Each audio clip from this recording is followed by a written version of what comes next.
Bonjour à tous et merci d'être là, de bonne heure. L'idée de cette session, c'est de prolonger la précédente. On était resté sur trois décisions à la dernière réunion.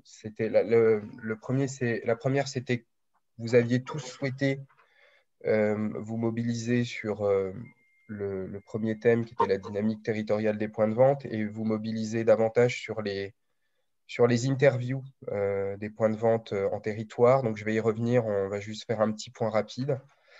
Et vous avez aussi souhaité ouvrir un nouveau chantier dans le cadre du think tank et construire un comité de pilotage sur ce chantier en particulier. Il y a eu débat la dernière fois. Il y a eu une discussion entre deux thèmes que je vous propose de trancher aujourd'hui. Je rappelle les deux thèmes. Il y avait l'anti-gaspillage d'un côté, qui était une suggestion que nous avions faite, et Olivier avait suggéré un thème alternatif intéressant qui était la marque employeur comme levier d'attractivité territoriale.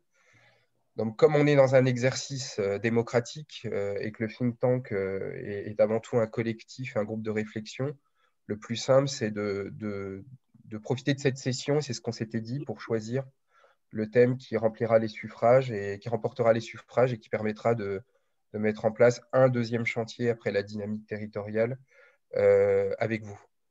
Et puis, il y avait un désir qui a été manifeste aussi d'impliquer des experts dans le cadre du think tank pour nourrir, approfondir les thèmes qu'on abordera.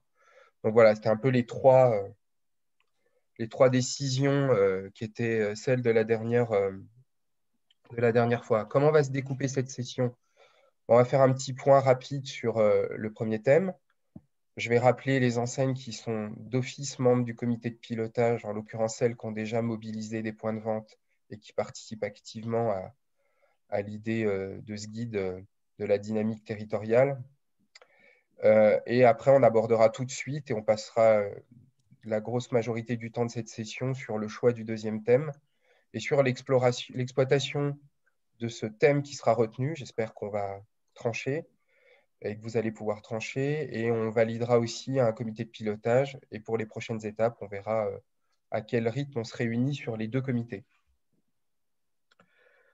Pour le premier thème, aujourd'hui, il y a 6 enseignes qui participent, j'allais dire, comment dire, à la dynamique territoriale des points de vente en mobilisant leurs points de vente. J'ai fait un petit récap pour que ce soit clair pour tout le monde. Donc, il y a Bureau Valais, Carglass, Gadol Optique 2000, Groupe Les Mousquetaires, Noroto et Securitest. Noroto, pourquoi? Parce qu'on avait déjà identifié à travers les rewards un cas qui était le cas de l'hôpital et de la mobilisation de Noroto pendant le Covid à travers l'hôpital à Toulouse, le CHU. Et du coup, on avait envisagé déjà de manière proactive d'interviewer le responsable du centre Noroto là-bas. Donc voilà. Et j'ai rappelé les grandes étapes du guide.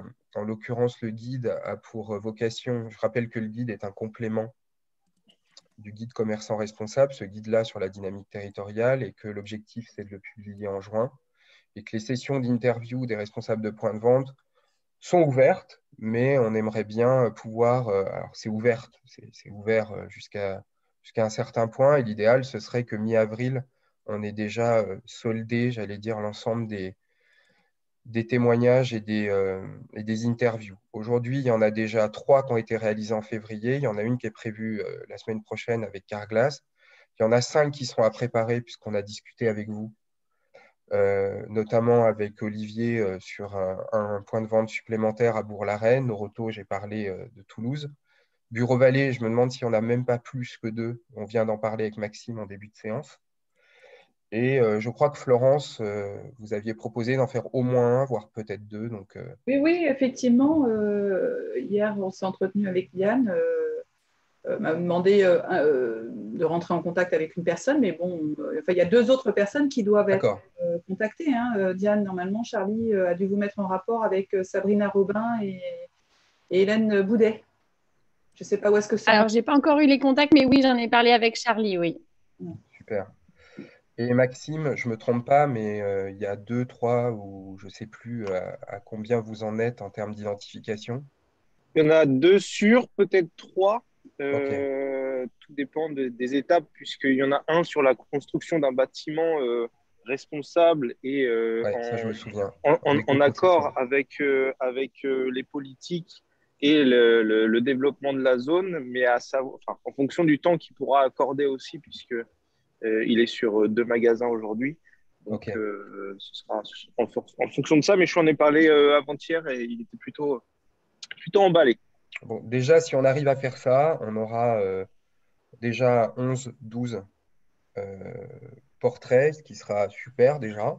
L'objectif, c'était 15, mais si on a 12, ce sera bien. Après, il y aurait aussi potentiellement peut-être d'autres enseignes qui pourraient rejoindre le comité de pilotage. Et l'idéal, ce serait, on verra sur les prochaines étapes, mais l'idée, c'est qu'on avance, nous, de notre côté, et qu'on refasse un point avec les enseignes du comité, peut-être à fin avril, pour voir effectivement faire le débrief de tous les témoignages, pouvoir faire un point sur ces sujets-là, et peut-être aussi mettre en perspective d'autres choses dans le courant de l'année. Voilà pour ce point. Est-ce que vous avez des questions sur ce point-là en particulier? Jocelyne, tu veux peut-être ajouter un mot? Non, non, c'est parfait. Ok, voilà. On compte sur vous, vraiment. Merci de vous mobiliser pour ça, parce que les résultats sont passionnants. Donc, plus on aura une diversité d'échanges avec les directeurs et les responsables de points de vente, avec Diane et avec l'équipe du collectif, plus on aura un guide inspirant et performant.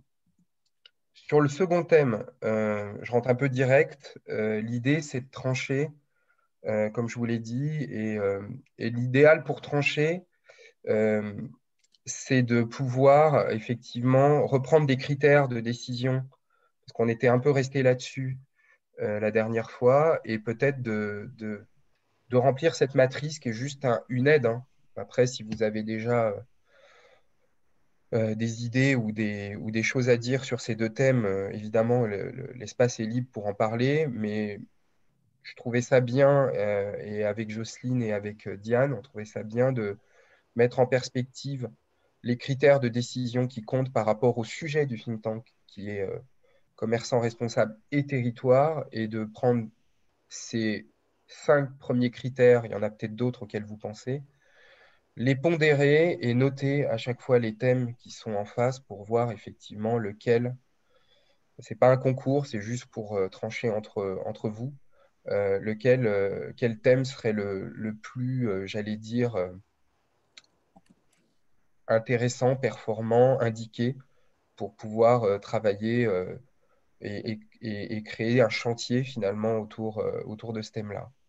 Ce que j'aimerais avant tout, Olivier, si ça ne te dérange pas, c'est que tu puisses réexprimer, ce qu'on n'a pas eu beaucoup de temps la dernière fois, et peut-être réexprimer à quoi tu pensais autour de la marque employeur.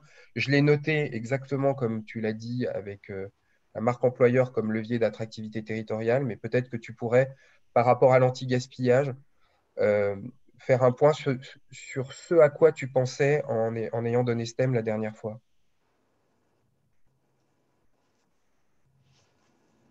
Ah, Olivier nous a quittés. ah, Olivier n'est plus là. Bon, Il est sûrement là, mais il est peut-être au téléphone. ah, peut-être. Bon, bah, je lui reposerai la question Il est après. dans les participants. Donc, j'ai pris 5 critères qui me paraissaient évidemment importants pour vous. Évidemment, vous pouvez en rajouter d'autres à loisir. Le premier, c'est l'appropriation par rapport à ces deux thèmes. Le deuxième, c'est évidemment, comme on est sur une démarche territoriale, c'est le potentiel de partenariat et de collaboration locale sur le territoire. L'importance pour l'engagement des collaborateurs, voilà, par rapport à ces deux thèmes qui peuvent, pour vous, avoir peut-être, j'allais dire, une sensibilité pour les collaborateurs différente. Le levier de rayonnement territorial, donc évidemment, comment à travers ces deux thèmes, le point de vente et l'enseigne peuvent rayonner, et le potentiel de communication autour de ces deux thèmes. Si vous voyez d'autres critères, ben, vous pouvez évidemment les saisir. Je me ferai une joie de les saisir sur le document. Et ce que je vous propose, c'est de commencer à les pondérer les uns par rapport aux autres, et après, dans chaque thème de donner une note par rapport à ce que… Et on va la moyenner, cette note, ensemble, si vous le souhaitez, pour pouvoir remplir ce tableau et voilà, et sortir avec un thème gagnant. On a à peu près, je regarde l'heure, on est bien, on a une vingtaine, 20-25 minutes pour le faire, et après on passera, je vous montre la suite, on passera sur le thème retenu, on essaiera de choisir par rapport au thème retenu un chantier prioritaire, voilà, un sujet sur lequel vous souhaitez qu'on explore les choses davantage, les possibles experts qu'on pourra inviter et mettre en face une idée de planning et de moyens pour qu'on puisse prévoir une prochaine réunion de travail. Voilà. Allons-y, si vous voulez bien. Donc, la pondération des critères, c'est une hiérarchie entre les critères qu'on peut pondérer entre 1 et 3 pour donner du poids à ces critères-là. Et après, effectivement, vous pouvez commencer à attribuer des notes. Voilà. Je suis tout à vous.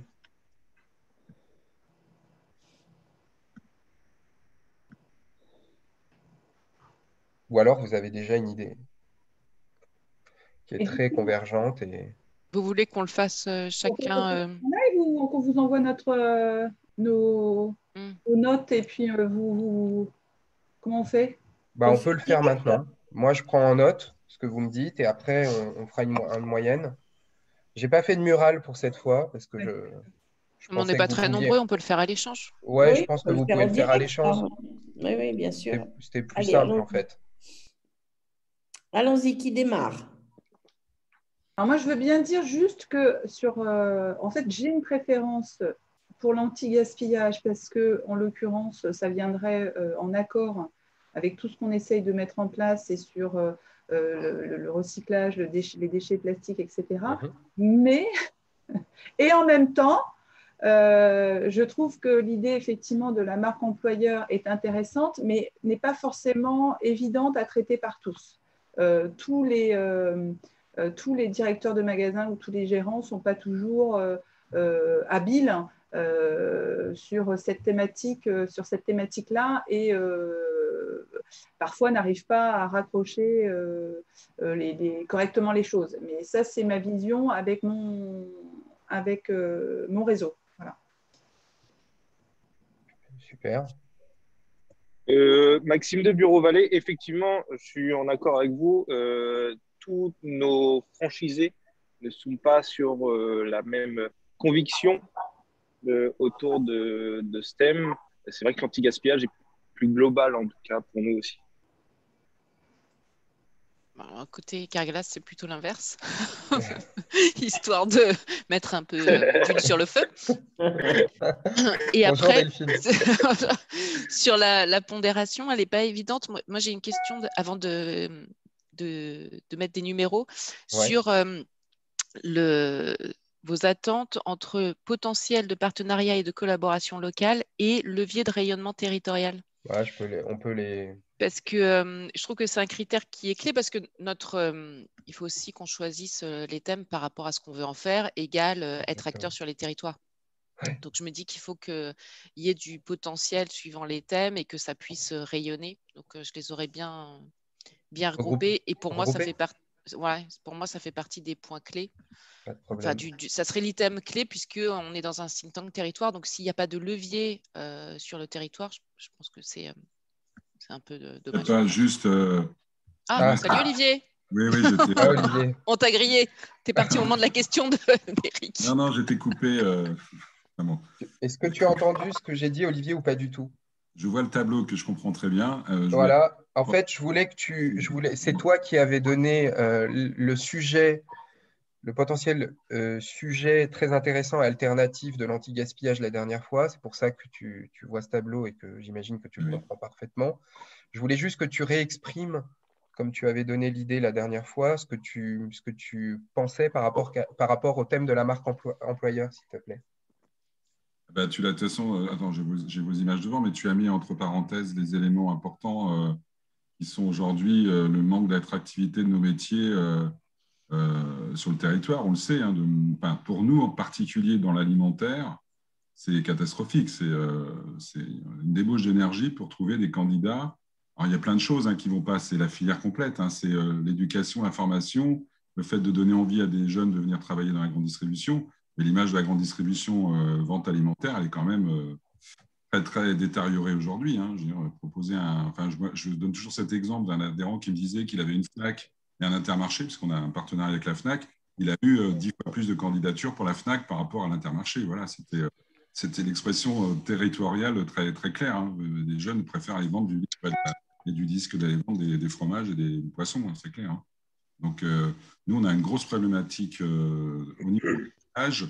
C'est plus attractif parce qu'il y a une notion de conseil, on doit être formé quand on est dans les produits techniques, c'est un peu différent. Je pense que pour les autres, c'est à peu près pareil. Il y a des métiers qui attirent plus quand on est un peu plus dans le conseil. C'est ce qu'on essaye d'amener, nous, sur la partie alimentaire.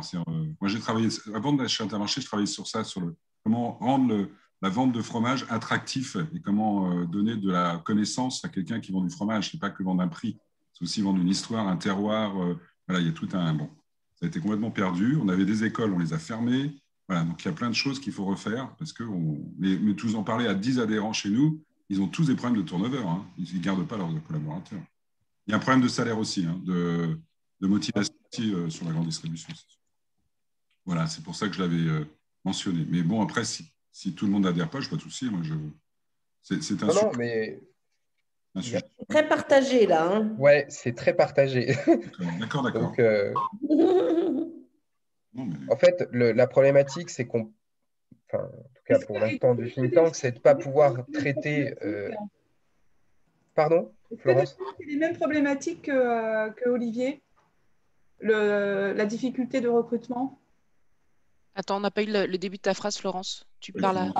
En fait, je me permettais d'intervenir pour te demander si, après l'intervention d'Olivier, toi, tes critères pour choisir ce thème étaient aussi, du coup, fait que vous avez un problème de recrutement. Moi, Carglass? Oui. Oui, complètement. J'aurais pu tenir, mais il le fait bien mieux que moi, exactement le même discours qu'Olivier. D'accord. Et pourtant, on est dans la bagnole. Donc, mais on n'est pas un concessionnaire, donc on n'a pas cette attractivité de la voiture. Et on a vraiment du mal à garder les équipes, alors sûrement par rapport à un point de salaire, mais par l'attractivité du métier, de la technique. Et on essaye d'accompagner de plus en plus nos équipes justement vers une notion plus de commercial, d'impact sur la sécurité de l'automobiliste pour leur donner un maximum de sens. Et on a vraiment des régions abandonnées, quoi. Très difficile en recrutement. D'accord. Est-ce que c'est le cas pour Maud, par exemple, sur Sécuritest ou pour Noroto, je vois qu'il y a Esteban? Sécuritest et autosécurité, en fait, ce sont des activités réglementées. Donc, c'est vrai qu'on a des difficultés aussi à recruter, mais c'est parce que déjà, un contrôleur doit avoir un bac pro en mécanique. Et puis après, il y a cette formation qui dure une semaine et il faut qu'il ait son agrément. S'il n'a pas son agrément, il ne peut pas être contrôleur. Donc, c'est vrai qu'il y a beaucoup de contraintes au métier de contrôleur. Et c'est vrai que pour nous, c'est vraiment un champ sur lequel il faut qu'on travaille pour les attirer. Alors que nous, chez Carglass, on les forme pendant 6 mois et à la fin, ils ont accès à un CQP technicien vitrage. Donc, franchement, si on veut venir, tout est possible chez Carglass. Et pour autant, les gars, soit ils ne viennent pas, soit ils partent parce que voilà, il y a un plus offrant à côté, etc. Donc, l'attractivité chez nous, c'est un sujet. Et je trouve que du coup, il y a un aspect extrêmement social, indépendamment du fait qu'on n'arrive pas à recruter. C'est qu'à côté de ça, il y a quand même énormément de gens qui n'ont pas de travail. Tout à fait. Voilà. Et alors, c'est vrai que l'anti-gaspillage, c'est quelque chose d'important et que, bon, je ne peux pas dire qu'on maîtrise, mais peut-être qu'on maîtrise mieux chacun dans son entreprise avec ses propres déchets, ses propres filières. Mais là, je trouve que du coup, quand je vous entends, nous aussi, on a des problèmes parce qu'en plus, le métier de l'opticien évolue et voilà, il est beaucoup moins attractif. Il y a beaucoup d'administratifs. On est moins dans le côté mode aussi, choix de ses montures, tout ça. Il y a beaucoup de choses qui sont encadrées et on a aussi ce souci. Mais quand je vous entends, je me dis, il y a un vrai problème. il y a des entreprises qui attendent, qui veulent des salariés, et en définitive, il y a des gens qui veulent du travail, et on n'arrive pas à se rencontrer, quoi. Ça me semble être… Oui, puis on n'est pas fait toujours pour le… Enfin, pardon, c'est Christine Laposte. Oui. Nous, on fait… Excusez-moi, je suis arrivée avec un peu de retard. On fait beaucoup de programmes de formation, notamment on essaie de que les gens chez nous qui ont une moyenne d'âge assez élevée, ils soient plus proches du digital, ils arrivent à s'en sortir avec tous ces outils et du coup à les expliquer aussi aux clients. Mais c'est vrai qu'il peut y avoir des limites du système, même si pourtant on a réussi un truc qui est vraiment pas mal, je trouve, c'est faire facteur guichetier, c'est-à-dire qu'à des endroits, on a un bureau de poste où il y avait un facteur, il y avait un guichetier, mais il n'y a pas la place finalement pour 2 personnes parce qu'il n'y a plus beaucoup de flux courrier. Et on fait un facteur guichetier. Mais il faut voir que, ça rejoint ce que tu disais juste avant, c'est 2 personnalités complètement différentes, un facteur et un chargé de clientèle, quoi. En fait, le facteur, il veut être indépendant sur son vélo et, entre guillemets, pour caricaturer, qu'on lui fiche la paix. Le chargé et être dehors, c'est quand même pas du tout la même chose que le chargé de clientèle qui doit être dans le bureau, sédentaire et qui a la clientèle, en fait. Et du coup, on demande de la polyvalence, on demande du digital maintenant, et voilà, et c'est quand même compliqué, même si pour le coup, on fait vraiment un gros effort, quoi, sur les formations pour les faire monter sur les métiers qui arrivent, en fait.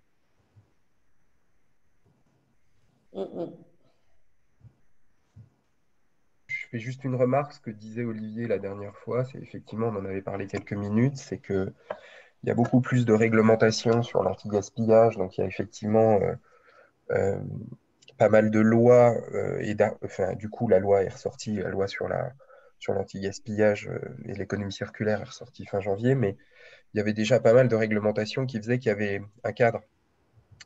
Et donc le cadre, voilà, autant réglementaire que le cadre, j'allais dire, d'accompagnement. Et là, j'ai l'impression, en tout cas, que ce que vous dites par rapport à l'attractivité des métiers, il y a beaucoup moins de cadres et que le besoin a l'air beaucoup plus important par rapport à l'idée de chercher un cadre et de mettre en place des choses qui soient importantes pour vous, quoi. Donc, il y a un enjeu sociétal énorme, je trouve, moi. Oui, oui. Et territorial qui est très intéressant dans le cadre de notre bah oui. marche là. Qui est beaucoup plus volontaire, en effet. Maxime, par rapport à un Bureau Valais, difficulté sur ce sujet à ta connaissance? J'ai envie de dire, ça dépend des franchisés et de leur politique interne. Il y a vraiment des villes comme si je compare Bordeaux, là on a 7 magasins à territoire, enfin, ils sont sur le même territoire et pourtant ils ont des politiques très différentes, des leviers de motivation aussi assez différents et des personnalités différentes, ce qui fait que j'ai pas vraiment de… Il y en a pour qui c'est très compliqué et pour qui ça se passe très bien. J'ai pas d'unité en fait, c'est vraiment du cas par cas. Voilà. Bon, je crois qu'il y a un gros penchant là. Ouais, je crois que ça passe. Oui, mais moi aussi, ouais, je suis… c'est clair. J'apprendrai en plus, entre guillemets, on apprendra peut-être plus sur la marque employeur en partageant des choses que sur le premier volet, quoi. Je suis d'accord avec Eric sur le fait que l'AGEC a bien… S'il y avait un sujet plus large, mais il est très très large, qui pourrait remplacer l'anti-gaspillage, c'est l'économie circulaire. C'est l'enjeu de demain du territoire, que ce soit de l'anti-gaspillage, de la récupération de déchets des clients, du traitement de nos déchets, mais ça on est déjà bien avancé. C'est un sujet, et puis il y a plein de choses. Il y a la location, la réparation, mais ça va nous amener, c'est tentaculaire, mais c'est le sujet de demain des 10 prochaines années. C'est pas l'anti-gaspillage, c'est déjà très réglementé. Nous, c'est obligatoire en alimentaire.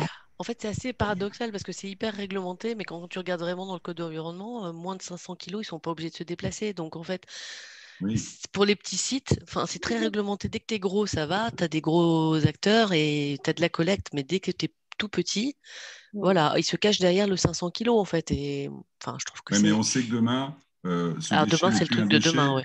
C'est une matière première, une matière secondaire valorisée. Secondaire, ça c'est clair. Ouais, donc, ceux qui auront la main sur cette matière seront les rois du pétrole, ça faut le dire comme ça. Automatiquement, on aura besoin de matière pour recycler, du recyclé. Donc c'est un enjeu, on ne le voit peut-être pas à court terme, mais à moyen terme, c'est sûr que… c'est certain. marché là-dessus. Hein. Le PET, ça va être une mine d'or demain pour nous.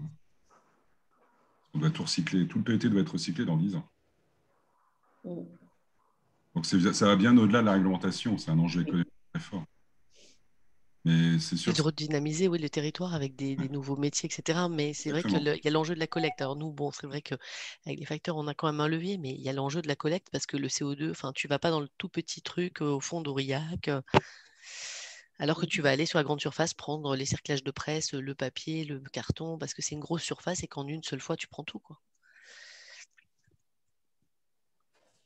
Il faut des lieux de regroupement.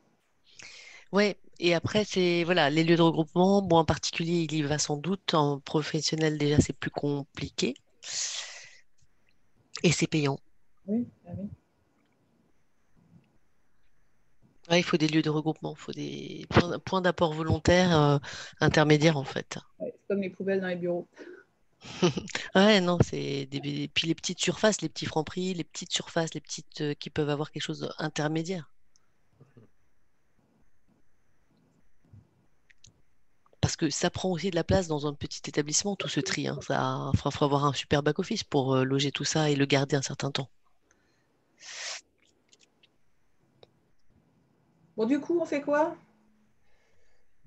On va sur la marque employeur? Je pense que, Ouais, je pense que ça a l'air bien je parti. pense que c'est clair. Hein.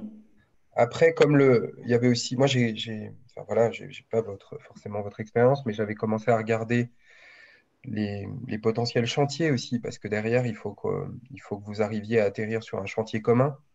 Et quand on regarde les chantiers possibles dans l'anti-gaspillage, bon, il y en a pas mal, mais évidemment, il y a beaucoup de choses à faire, mais c'est très lié à vos Activités. exploitations internes. Mm. Et du coup, c'est pas facile d'avoir une démarche nécessairement commune sur l'anti-gaspillage. C'est qu'un point de vue, hein, vous avez le droit de me dire, c'est pas vrai, évidemment. Mais sauf sur un thème qui est évidemment, je crois, qui a été soufflé là tout de suite par Christine et Olivier, qui est le réemploi, l'enjeu de la collecte, du recyclage ou du réemploi. Donc ça, c'est vrai que c'est un sujet qui peut être mutualisé parce que on peut se mettre vous pourriez vous mettre d'accord sur un thème de réemploi ou sur des matières à réemployer que vous pourriez regrouper tous ensemble. Mais à part ça, le reste, c'est très, très lié à tout ce qui est économie des ressources, mieux produire, plus de plastique, tout ce qui est réparation et autres. C'est quand même lié à vos activités respectives et vous n'avez pas forcément les mêmes enjeux et les mêmes façons de faire. Alors que la marque employeur, et encore une fois, je ne donne pas mon avis, je dis juste par rapport au chantier possible, la marque employeur, c'est un sujet qui est cristallisé notamment par la crise, par l'idée, effectivement, crise sanitaire plus télétravail, plus les problématiques de, effectivement, chômage partiel et attractivité des métiers.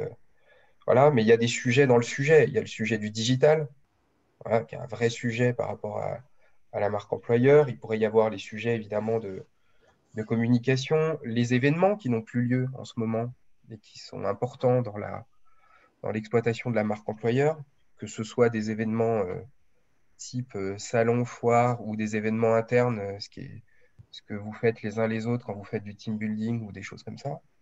Et puis, il y a évidemment l'image de l'entreprise qui est très connectée à ça. Donc, je Bon, pense qu'il y a plus d'exploitation. je vous propose de faire un main levée pour que Allez, on passe à l'étape suivante. ouais. Moi, je suis pour le marque employeur. Marque employeur pour Carglass aussi?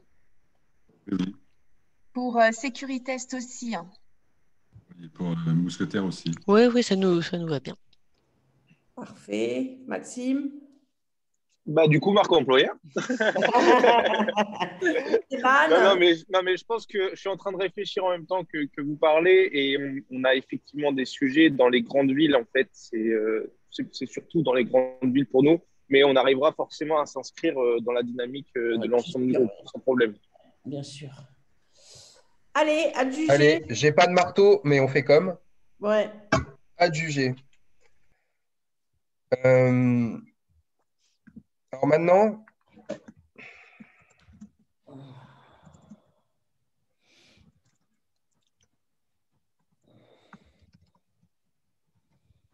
Alors, choix d'un chantier.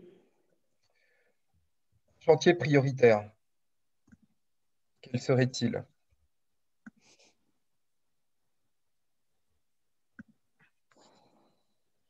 Vous pouvez intervenir les uns les autres.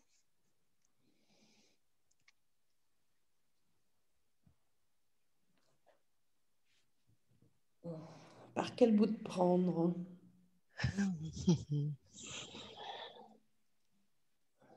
Est-ce que on pourrait imaginer une enquête? Alors, il y en a beaucoup, vous allez me dire.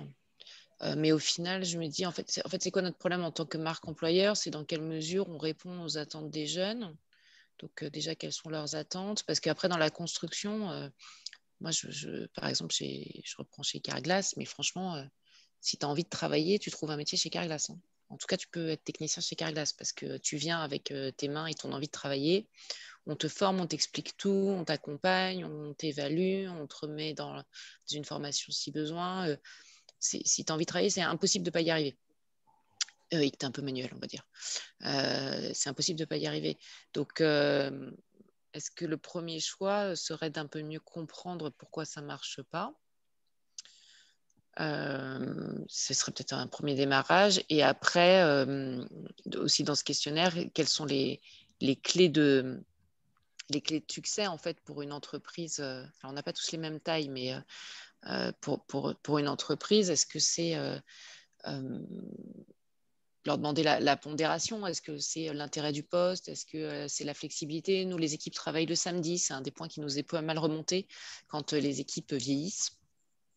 Vieillissent égale, je commence à avoir des enfants, ils ne veulent plus travailler le samedi. Et en fait, quand on est dans le service client, c'est hyper compliqué. Donc, ça, on a du mal avec ça. On a du mal avec des horaires un peu extrêmes, on va dire du 8h, 20h. Et en distribution, on va travailler jusqu'à 23h. On a beaucoup moins de collaborateurs, mais ça peut faire partie aussi des axes. Qu'est-ce que les gens aujourd'hui attendent de ça? Encore une fois, il y en a beaucoup sur le marché, mais il y a peut-être un angle un peu différent, très territoire à organiser. Et un des chantiers aussi, c'est peut-être, pour rester toujours dans les territoires,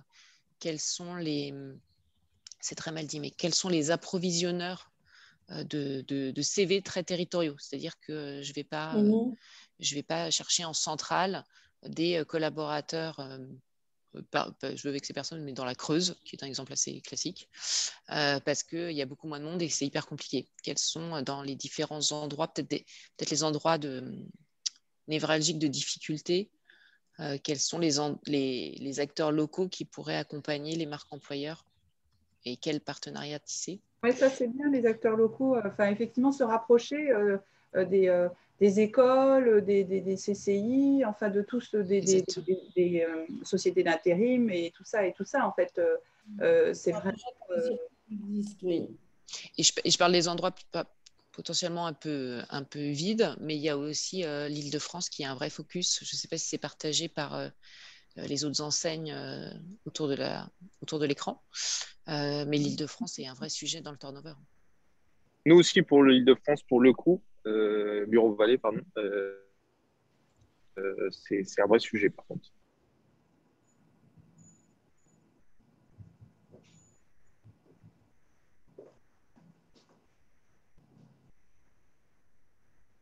L'identification, effectivement, des acteurs sur le territoire, c'est intéressant. Il y a un sujet, c'est tout ce qui va tourner autour des, je dis, c'est peut-être un grand mot, des labels qualité de vie au travail. C'est-à-dire,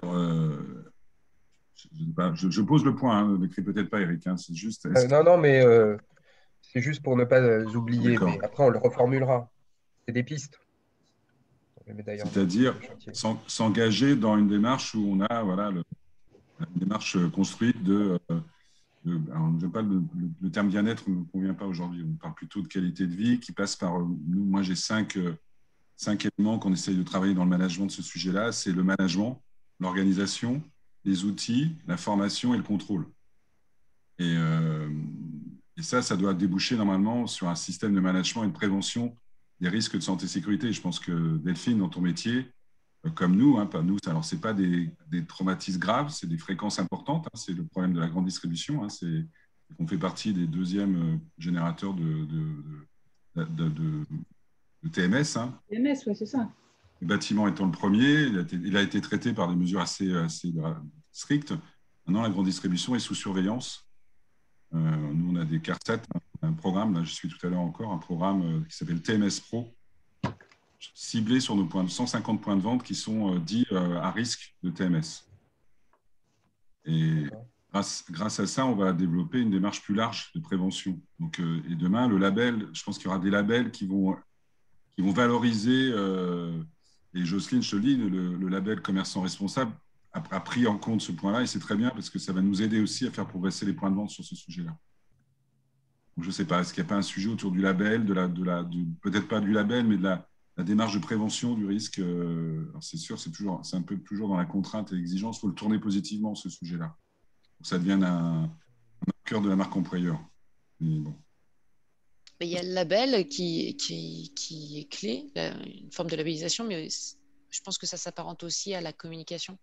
C'est comment mieux communiquer auprès des cibles. Je vais prendre un exemple extrême sans faire de politique, mais quand on voit que le gouvernement commence à aller sur Brut, Twitch et compagnie, peut-être qu'on ne parle pas au bon moment, au bon endroit et de la bonne manière. Donc, est-ce que notre public aujourd'hui, il a envie qu'on lui dise qu'on prend soin de lui ou il a envie qu'on lui dise qu'on lui paye 2 fois plus que le voisin, quoi. Eric, pour finir ta phrase, je mettrais comment valoriser une démarche de prévention santé-sécurité auprès des futurs collaborateurs.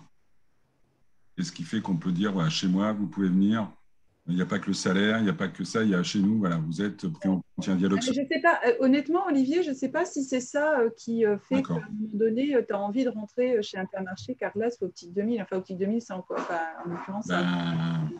Je te promets, tu dis à une collaboratrice qui fait 1m60 et 45 kg, vous allez monter le rayon marais tous les jours avec 250 kg de glace. Elle n'est pas motivée, la petite dame. Hein. Non, mais c'est intéressant de montrer dans quelle mesure l'entreprise a ça en compte et justement que ce n'est pas segmentant. Nous, on a le problème avec les femmes où justement, on essaie de forcer le trait sur le recrutement des femmes pour dire que en fait, si tu as envie de bosser dans l'automobile, c'est possible chez nous parce qu'on a plein d'outils et on a une jeune technicienne qui le dit très bien et justement, elle dit, moi, je fais 1m60 et pour autant, j'arrive à faire les pare-brises parce que j'ai les outils qui vont bien et que mon employeur m'accompagne là-dedans. Et en fait, c'est le terme santé-sécurité qui… Oui, mais je sais que ça vous dérange. Je suis tout à fait d'accord avec ce que vous dites, mais c'est le terme santé-sécurité. C'est plutôt, c'est ce que j'exprime moi, comment on transforme en fait le travail en expérience collaborateur, quoi. Ok, d'accord. Mais justement, très bien. C'est de leur dire que c'est possible. Tu viens au boulot et en fait, tu vas vivre des trucs incroyables, quoi. Très bien, oui, très bien. C'est peut-être plutôt ça la question, en fait. Oui, parce que en fait, santé-sécurité, je viens de faire 2 jours de formation, réglementation santé-sécurité, et franchement… Non, mais je suis d'accord avec toi. Je suis d'accord. C'est prévention. Enfin, c'est de la prévention. Enfin, non, c'est prendre soin. Comment tu prends soin en fait du collaborateur. Oui. Ok, mais derrière, il y a toute la technique. On est d'accord. On s'entend. Pas de problème. Comme je suis dedans aussi, c'est vrai qu'en ce moment, on traite plutôt ça pour une structure. Je trouve qu'il y a aussi ce côté, une structure professionnalisante. Enfin, les métiers deviennent hyper pointus, en fait. Donc avant, excusez-moi, je regarde dans ma fenêtre forcément, parce que je suis côté poste, mais nous, on a par exemple un directeur général adjoint là, qui est parti en TPAS, mais qui était facteur au début de sa carrière, si tu veux. Et en fait, il a gravi tous les échelons de la Poste. Parce qu'il y a 40 ans, c'était possible de devenir facteur à la Poste, de faire ensuite un autre métier, et puis au final de terminer quelque part dans une direction régionale, au siège, à la banque. Et ça, comme aujourd'hui, les métiers deviennent très spécialisés finalement. C'est même chargé de clientèle, enfin, même quand tu es dans un métier où tu te dis ouais, bon, ça va, c'est pas si compliqué que ça. En fait, il y a de la réglementation, il y a plein de choses. Et du coup, ils deviennent assez pointus. Et du coup, les passerelles, elles deviennent un peu plus compliquées qu'avant. Donc, je trouve que c'est quand même aussi attractif quand tu as une boîte qui te dit, bah oui, mais de toute façon, je vous forme. Vous êtes chargé de clientèle demain, vous avez envie, vous avez de l'appétence pour le secteur bancaire, vous avez de l'appétence pour la poste mobile, on peut vous faire des formations et on peut vous faire changer de poste parce que ça permet aussi de t'aérer et de t'oxygéner, de ne pas te dire que tu vas faire tout le temps la même tâche. Et en fait, tu vas voir ton collègue faire la poste mobile et tu vas dire, oh, finalement, c'est pas mal. Et tu as la possibilité, grâce à la boîte, d'avoir quelque chose de professionnalisant, en fait. Et je trouve que c'est attractif, ça, quand même. Tout à fait, mais alors pour préciser les chantiers, est-ce qu'on n'aurait pas besoin aussi d'échanger sur notre cible? C'est-à-dire que est-ce qu'on est plutôt dans la marque employeur attractive pour des jeunes ou pour des rebondissements de carrière ou pour la fin de carrière? Alors, Alors nous, chez nous, c'est un peu, je dirais, tout âge. Hein. C'est-à-dire que tu peux avoir 40 ans et vouloir faire la poste mobile alors que tu n'as jamais fait la poste mobile avant, mais finalement, tu as vu quelqu'un dans le bureau de poste qui le vendait, tu as trouvé que c'était un métier sympa et hop, tu te formes sur ça et tu vas devenir voilà, ambassadeur de tout ce rayon de téléphone alors que ce n'était pas forcément ce pourquoi tu es rentré dans un bureau de poste. Donc nous, on n'a pas vraiment de limite d'âge. Après, il y a sur ces... tu peux avoir des âges très différents et changer de métier, mais c'est vrai que ça devient avec la professionnalisation pointue des métiers de plus en plus difficile. Heureusement qu'il y a, on a une université intégrée, parce que je pense que sinon, on n'y arriverait pas, en fait, si on n'avait pas eu d'université intégrée. Je vais peut-être devoir vous quitter dans 5-6 minutes. On a une convention transition énergétique, mais voilà, j'écoute un petit peu encore les 2-3 minutes. Je suis désolée. Hein. Oui, je crois que c'est le cas de beaucoup d'entre nous, Eric, de devoir partir à 9 h. Là, je Non, mais crois. c'est très bien déjà parce qu'il y a des pistes. Après, on n'est pas obligé de formater quelque chose aujourd'hui. Ce qu'il faut, c'est qu'on revienne aussi vers vous. Mais je crois que le sujet important, c'est qu'il y a le recrutement d'un côté et le management de l'autre à l'intérieur de l'entreprise. Ouais, l'employabilité. Et du coup, il faudrait quand même choisir peut-être un premier chantier, peut-être, qui est peut-être plus important pour vous. Il y a l'évolution aussi, Eric, qu'il faut mettre, c'est l'évolution. C'est-à-dire que nous, on propose, tout à l'heure, tu donnais cet exemple, excuse-moi, j'ai perdu ton prénom, personne qui vient de parler de la Poste. Moi, Christine. Christine. On a des collaborateurs qui deviennent responsables de rayon, directeurs et chefs d'entreprise chez nous. Et ça, c'est super, enfin, je trouve ça super. Voilà. Ça, on ne le valorise pas assez. Alors, il y a les, non, on ne le valorise pas assez, ça c'est vrai. On ne le valorise pas assez, non. Ouais. Je suis sûr qu'il y a au moins 30 ou 40% des futurs chefs d'entreprise qui sont des directeurs de... Ouais, et ça, c'est vrai qu'on ne le valorise pas assez. Et moi, je pense que ça, on n'y arrivera pas je te dis, sans université interne. Ça serait trop complexe d'envoyer quelqu'un dans un parcours de formation à l'extérieur de la Poste, de le faire revenir. Enfin, heureusement qu'on a mis en place quand même des e-learning, des petites universités locales et tout, parce que sinon, on n'y arriverait pas à les faire basculer sur notre poste. Et est-ce qu'on peut se rapprocher de sociétés qui font du recrutement aussi pour comprendre en fait un peu le marché malgré tout et les attentes, les motivations Moi, je trouve que c'est une bonne idée et je me suis rendu compte d'un truc on a fait une session de bénévolat pour Unicité, enfin on en a fait plusieurs.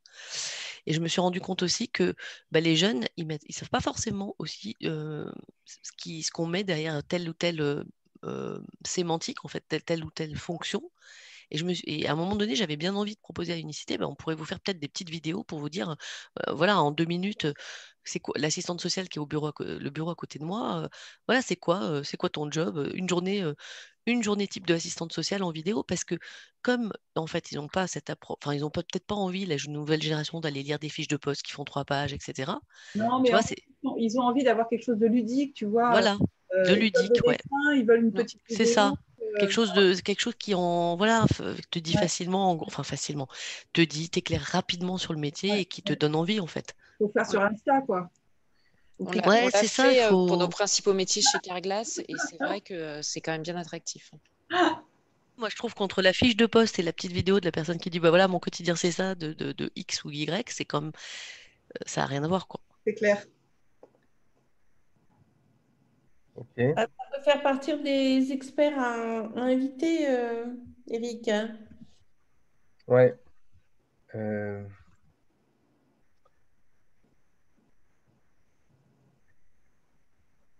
Des boîtes d'intérim et puis, je ne sais pas, même des gens de l'APEC, pas de l'APEC, du Pôle emploi. Hein. Il y a Birdéo, Jocelyne, je ne sais pas. Oui, il y a Birdéo, mais ils sont spécialisés. Ils sont très amont. Ouais, ils sont très calmes. Ouais, c'est global. C'est pas développement durable. Ouais, ils sont très développement durable, il faut penser. Ils sont très développement durable, pardon. Excusez-moi, oui. Non, je t'en prie. Je vais devoir vous laisser. Bonne matinée à tout le monde. Je suis vraiment désolée. À bientôt. À bientôt. Merci beaucoup. À bientôt. Bah, il faut regarder aussi dans les possibles experts ou parties prenantes, je veux dire, les acteurs locaux aussi. Les écoles, il faudrait trouver Les écoles et, des écoles pour voir aux besoins, oui. Ouais, absolument. Ouais, pour comprendre les attentes, en fait, aussi. Ouais. Parce que aujourd'hui, je pense que après, il y a des publics cibles différents entre les jeunes et ceux qui sont à la recherche d'un emploi et qui doivent être, qui sont plus vieux, qui doivent, voilà, retrouver un boulot. Donc, il y a aussi la problématique de la cible à qui on s'adresse. Est-ce que vous avez une préférence là-dessus déjà? Est-ce que c'est plus, plutôt, j'ai l'impression que c'est plus les jeunes aujourd'hui qui est votre cible commune. Nous, Bah, c'est plutôt les jeunes et comment les garder. Hein. Ouais. Ouais. C'est les voies, qui étaient les voies d'échec pour les scolaires, c'est-à-dire tu vas en seconde, première S et compagnie, tu pars dans les secondes. Moi, j'ai 2 neveux, c'est le cas aujourd'hui. Hein. Ils prennent les secondes techniques qui finissent, c'est des bacs techniques et qui les amènent vers des métiers de commerce rapidement. En bac plus 2, ils rentrent dans la vie active à 20 ans. Hein. C'est là qu'on va capter ces futurs collaborateurs. C'est plutôt les écoles, il faut regarder. Il y a peut-être 2 niveaux. Hein. En fait, Oui. il y a les jeunes et puis il y a aussi les moins jeunes ou ceux qui se retrouvent sur le carreau, des accidents de vie, des choses comme ça. Enfin, il ne faut pas. Oui, tout à fait, tu as raison. Justement, des gens aussi qui, à mon avis, qui pètent un câble après quand un jour on sortira de la pandémie, qui veulent changer de métier. Alors, bon.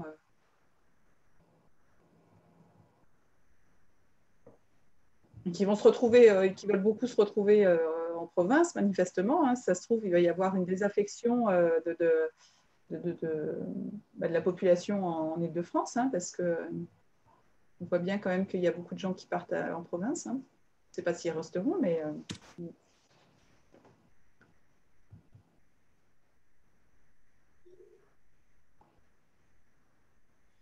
Ok.